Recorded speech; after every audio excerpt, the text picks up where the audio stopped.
Revised Code 292919, defendant has been afforded all rights under Rule 32. I have considered the record, the statements I just heard, the information I would otherwise see in a pre-sentence investigation, court proceeding. The judge decided the case and very well aware of the facts.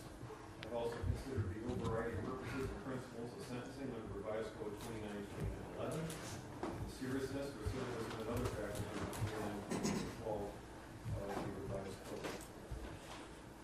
As I said, I've considered those overriding purposes of felony sentencing and the factors relevant to achieving those purposes, and the seriousness, recidivism, and other factors. As to the unclassified misdemeanors, I've also considered the purposes of sentencing laid out in the Revised Code 292921 and the factors that support that in the Revised Code 292922. I've read the sentencing memorandum counsel submitted to the court.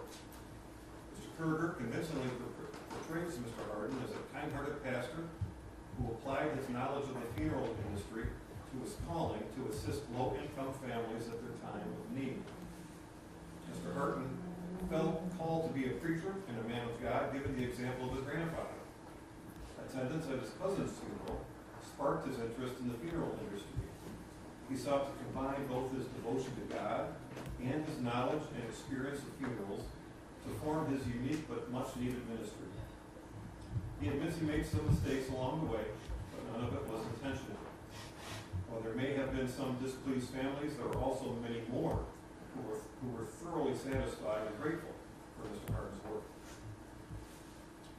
But the evidence in this case paints quite a different picture. Mr. Hardin held himself out as a trusted man of God and used this position and the relationships he fostered to carry out his criminal enterprise. He met people at their most vulnerable when they were faced with the death of a loved one, which exacerbates the crimes. These victims relied on Mr. Hardin as a trusted religious figure and funeral director. Mr. Hardin knew of these victims' hardships and took their money first before worrying about how to provide the promised services. These families fully trusted him to take care of, to respect, and to treat their deceased loved ones with dignity and respect. Instead, Mr. Hardin stashed the bodies in abandoned storefronts and storage units, alongside empty McDonald's bags, stacked furniture, and other unsanitary clutter. While the defendant does not have a significant criminal history, it is not negligible. He has served time in prison before and has been convicted of various financial crimes and a protection order violation. He's on community control now, in fact, for a bad check conviction. He demonstrates little, if any, genuine remorse. The court finds Mr. Hardin's story not convincing. First, defendant arrogantly decides what rules he will follow and when. Time and time again, evidence was presented to this court that he would rebuff any attempt by families he served to return phone calls and texts, and would simply and without excuse either blow off meetings or arrive irresponsibly late. Refunds for services not provided were not made. Instead, he kept the money and moved on to the next grieving family. When he did respond to complaints, he was rude, aghast that anyone would question his authority or integrity. He clearly appears to have blown off his community control conditions on his bad check conviction in Portage County by traveling out of state to Michigan and Colorado. If the rules don't suit him, he ignores them. But it's not just his dealings with bereaved family members that demonstrates Mr. Hardin's actions are those of a charlatan. Look at how he repeatedly ripped off others with rubber checks written on closed accounts. This pattern goes back even to the mortuary school he dropped out of following a bounced check. Look at how he ripped off his erstwhile friend Angel Lucky and stuck her with a rental car bill. Look at how he ripped off Penske Rental to the tune of nearly $12,000. The laws requiring people to file tax returns apparently don't apply to Mr. Hardin either. This behavior isn't just sloppy bookkeeping, it's stealing from those he thinks he can get away with stealing from. Hardly the handwork of a devout Christian or Muslim or whatever faith claim at whatever suitable moment. Then there is the plain old bald-faced line. Over and over again, the court saw and heard evidence of your misrepresentations to families that you were a funeral director, that you own a funeral home, that you were a Muslim, that you'll call them right back, that you'll fix whatever complaints come, that you worked for years at a funeral home, that you were in fact taking over for Mr. Scott. The multiple email addresses, business fronts, and trade names, together with the inept and false disclaimers on your various contracts and occasional claims to be a funeral aide, are not the work of a well-meaning virtuous clergyman. Neither are the times you snuck into the EDRS system. They are subterfuge, fraud, and deception. Mr. Hardin, the court finds your actions to be that of a con man, not the actions of a well-meaning, absent-minded man. It appears you found yourself a hustle and used whatever illegal and immoral means necessary to make a living off the dead. To be sure, you had accomplices in your work. Perhaps some of them might be next to face a court of law. Perhaps others were unwittingly part of your scheme. They are not before this court and these victims today. You have besmirched a noble profession, caused untold grief and sorrow, and it's time for your enterprise to come to an end. If indeed you are the man of God you claim to be, then you can put your preaching and counseling talents to work in a new environment. Having found the defendant guilty on the following charges on August 5th, 2022, after the completion of the trial on the bench, the court sentences as follows.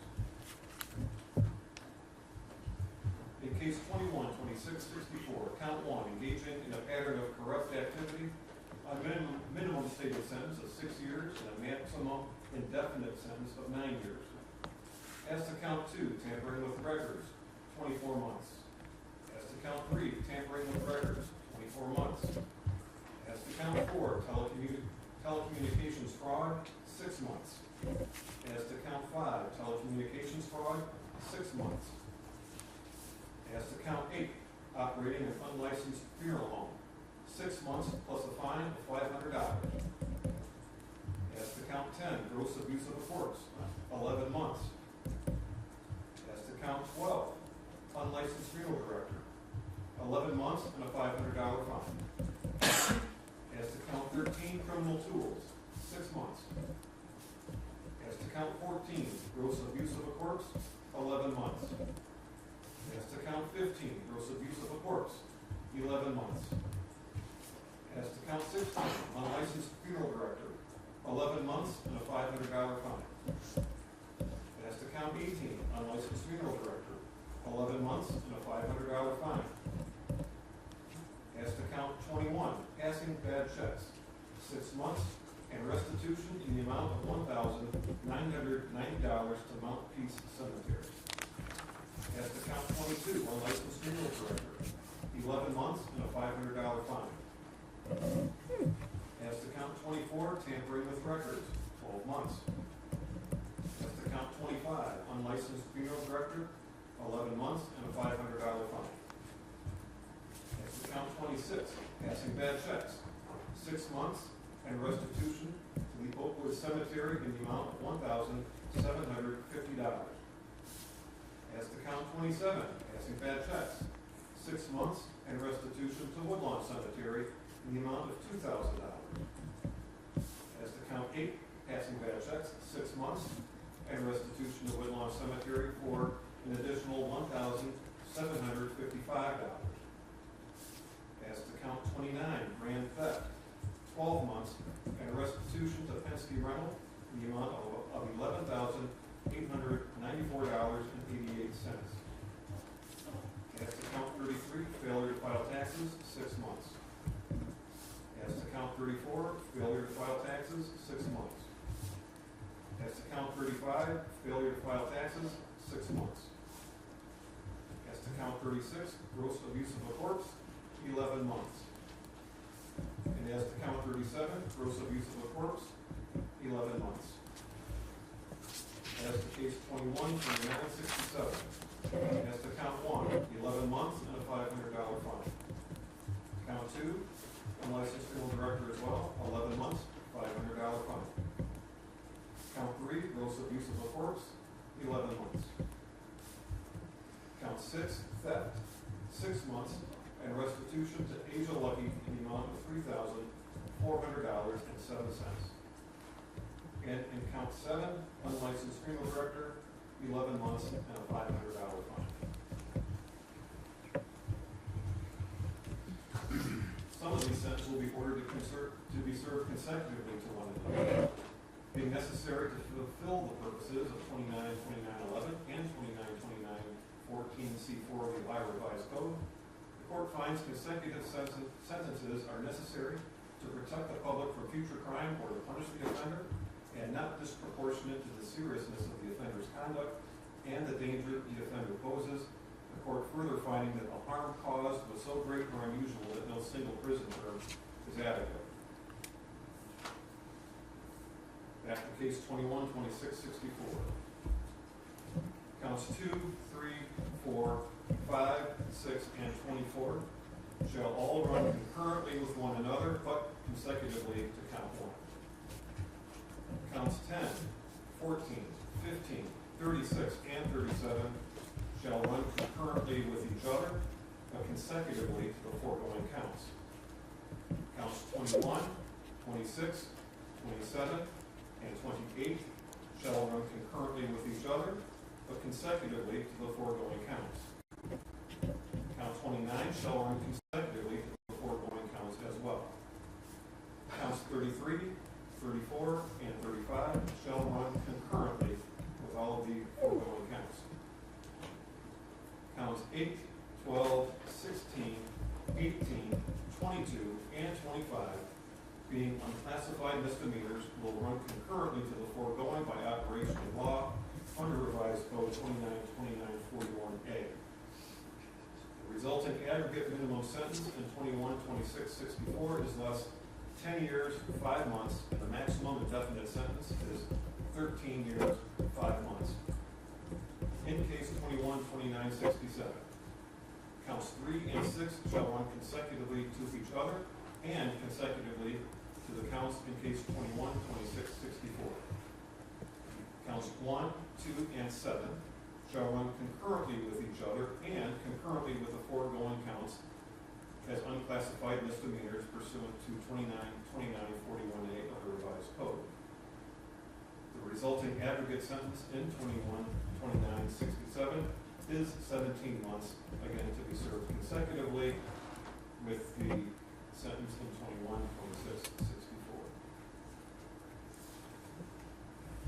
You may be eligible to reduce your sentence by two different methods, Mr. Hardin. One is by earned credit.